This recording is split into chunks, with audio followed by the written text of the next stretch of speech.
Commentary by Father Jordi Pou I Sabater. Sant Jordi Desvalls, Girona, Spain. A Samaritan was moved with compassion. He approached the victim. Then he lifted him up on his own animal. Today, we might wonder, and who is my neighbor? Some inquisitive Jews were wondering why their rabbi disappeared on Saturday vigils. They suspected he had a secret, maybe with God, and they entrusted someone to follow him. He did it until entering into a wretched slum. There he saw the rabbi cooking and sweeping at some woman's home.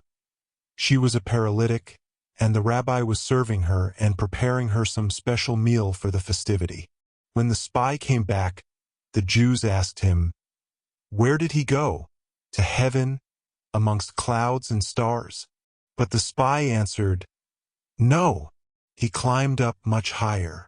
To love our neighbor with good deeds is the highest up we can climb.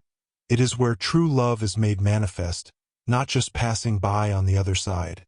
In a document, the Second Vatican Ecumenical Council asserts Christ himself raises his voice amongst the poor so as to stir up his disciples' charity. To be a good Samaritan means to change our plans. He approached the victim, dedicating our time, poured oil and wine over his wounds and bandaged them, which allows us to contemplate the figure of the innkeeper, as St. John Paul II pointed out. What could the Samaritan have done without him? In fact, the innkeeper, remaining anonymous, is who takes care of the toughest part of the job.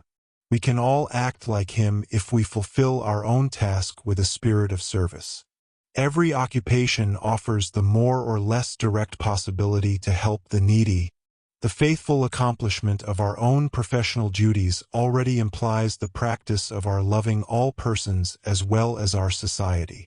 To leave everything to harbor he who needs it, the Good Samaritan, and to do our job well for love, the innkeeper, are the two ways for us to love our neighbor. Which was neighbor to the robber's victim? The one who treated him with mercy, and Jesus said, "Go and do likewise." We turn to the Virgin Mary, and she, who is a living example, will help us discovering in our neighbor's material and spiritual needs.